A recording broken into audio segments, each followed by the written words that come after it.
VDI registers. Actually, the virtual machine has its own context, and all the references that are made through VDI register will be referenced to its own context. One particularity of this protection, it used one-to-one mapping between native registers and virtual machine registers. So we'll exploit these fights to quickly recover a perfect native 800 code from the bad code.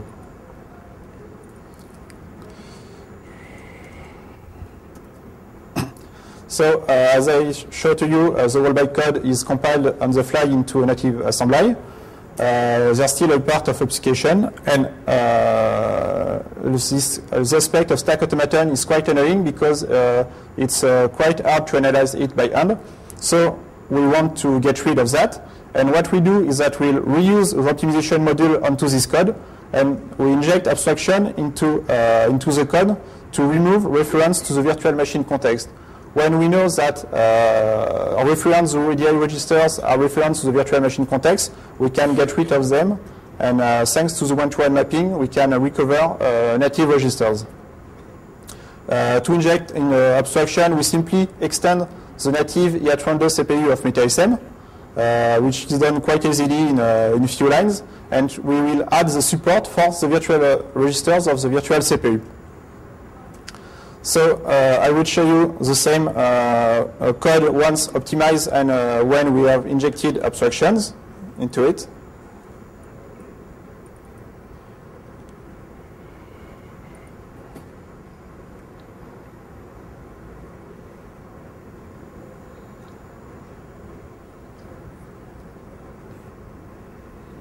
That's part of the debug log of the optimizations. So it's the exact same code as the one I showed you before, but once optimized, you can see that the whole code is once again reduced a lot, and we only used virtual registers that are register of the virtual machine that we can map directly to the native registers. So the code is now quite fine. We recover some kind of really clean code, and we will be able to reinject it automatically within the native applications. That will be the last steps of this current attack. We have, after applying optimization, injecting virtual registers, we'll then map back virtual register to native registers and compile the whole code and links it to the original unprotected applications. So I will show you it right now.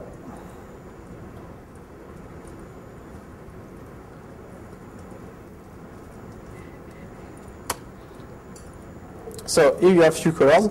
The white block is the native unprotected code. The red one is the original code to the VM interpreter. But we have totally hooked that and replaced the bytecode by the native code we have generated. That's the one you have in yellow on the screen. And re-put it into the native application.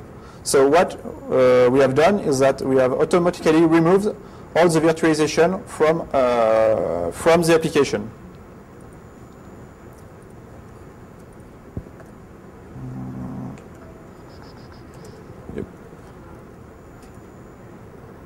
So what we have done is to propose a set of techniques that would allow to automatically analyze virtualization-based protection and to automatically recover native code. All these techniques can be reused for many other implementations of code virtualization. They should be quite efficient. Optimization techniques are also quite effective against this kind of optimizations, obfuscation, sorry. They may be also strengthened by implementing other more effective techniques. What we have done is maybe called as partial evaluation or specialization. What we have done is a pre-computation of all the static elements, because all the work we've done is purely a static analysis. We have executed some code. So that's something that may be really interesting, for example, for automatic analysis tool like antivirus or some kind like this, some tool like that. We have pre-computed all the data transfer within the obfuscated code to optimize it. And we also have computed the application of the interpreter to the bytecode in order to be able to generate native Intel code. So this approach is really truly generic. And small drawback is that it requires relatively heavy computations. Most of the things we show in this presentation have been put in a cache and were not generated on the fly. But once you have your virtual processor, you can analyze with it all the virtual machines that use this same processor. So it's quite generic. The integration of the current deobfuscator is still its status is still as a prototype. It should be integrated later into the main framework as a kind of plugin. It's usable on x86 codes and some parts also cross-platform. Yoann will conclude on the compilation approach. Yeah. So what we've seen here is that to analyze the protection, we started with disassembling the protected code, and we added hooks in the framework, so that when we recognize a jump into protected code, our methods will work and show to the user in the user interface only the unprotected code automatically as soon as it's encountered. But one of the things we use heavily is the deobfuscation module, and as Alexander has shown you, it uses very local and very simple techniques. It uses register manipulation within 2 or 3 instructions, but it wouldn't work very well on stuff obfuscated on a more global scale. If you added some jumps or some other kind of block transition techniques, the obfuscation techniques we used would be defeated. So one of the other drawbacks of the current code is that it's specific to x86, and you can't reuse it on any other architecture, because add in IA32 is quite specific. So one of the leads we would like to pursue is working on a more abstract representation of the code, and this abstract representation would be C code. Why would that be? Well, for one, the architecture-specific code is quite reduced. You only need to have a few simple translation tables to go from specific assembly to C, which will be generic. Also, the C code is much more expressive than assembly, because in one C statement you can express stuff that would take tens of lines of assembly. You have a much better way to handle loops and generally conditional expressions. Like if you have an if test in C, it's just a statement, but in assembly it will be a specific instruction to compare some values, set up some flags, and then later another assembly instruction that will from the state of the flags determine if it should jump or not. So in this kind of thing, the C is much simpler to handle. So that's a great goal, but it has many limitations. For one, you first need to be able to generate C code from the assembly, and sometimes it's just hard to do with some specific assembly instructions, like rotation. You have no representation for that in C, so you must use multiple statements and indirect jumps and stuff like that. And also, when you read C code, you assume a certain set of properties on this code. Like when you manipulate C code, you manipulate functions, and a C function is assumed to return and have a generic ABI so that it should preserve some registers and stuff like that. So this may be it may be quite hard to read in C, but we may work around it using attributes or stuff like that. So right now we have a small prototype of the compiler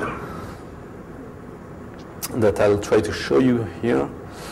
So we used a very simple example. So this is a small program that does some file manipulation. In fact, it's the program from the T2 challenge, but it's a very simple program. So we can see that it will manipulate things like, okay, full screen. Like it will create files. Well, it was easier to see that. Okay, so this code is quite simple. It's not obfuscated and nothing. It just calls a function, tests if the function fails or succeeds. If it succeeds, it continues, and if it fails, it will just bail with an error. And so this is the kind of code that we assume should be quite simple to decompile to C, and so that's what it's currently doing. So when it's done, okay, it's done. So we see here the result of the decompilation of this function. So it's C. So you get the function it calls. You have a call to an external function create file. Then it tests if the function succeeded, and if it succeeded, it continues. Otherwise, it just exits with an error. So we can see here that there are some of the attributes I talked earlier, like attribute.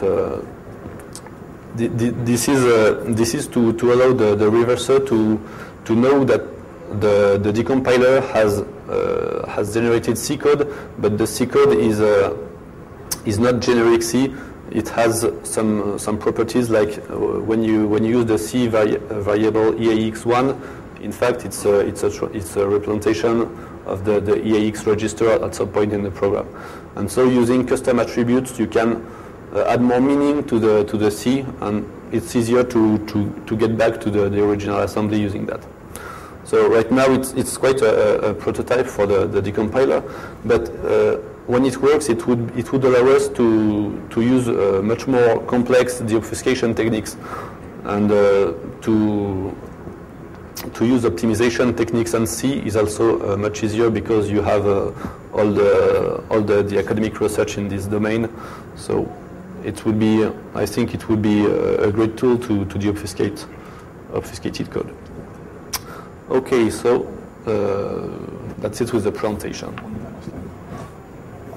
So okay, if you have any question. Yeah. What type of white code virtual machine that you use? What type of code virtualization that you use? What type of? What type of code virtualization? Sorry, what? What type of code virtualization? Oh. This one is the example showed by Alexander is Punkbuster, so it's.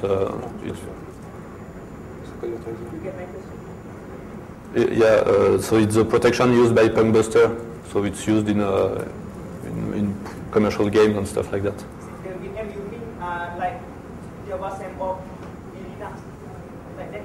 The virtual machine? Yes, more or less like Java sandbox? No, the virtual machine we talk about is a code obfuscation technique. It has nothing to do with like Java. No, it's a kind of processor emulation.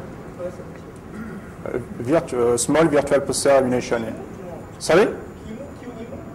No, it's a custom virtual machine that the code obfuscator wrote specially to make it hard to analyze. It doesn't reuse a QEMU or something like that. But yes, it's like QEMU, but it's a custom processor, so it's harder to analyze and understand the concept behind it.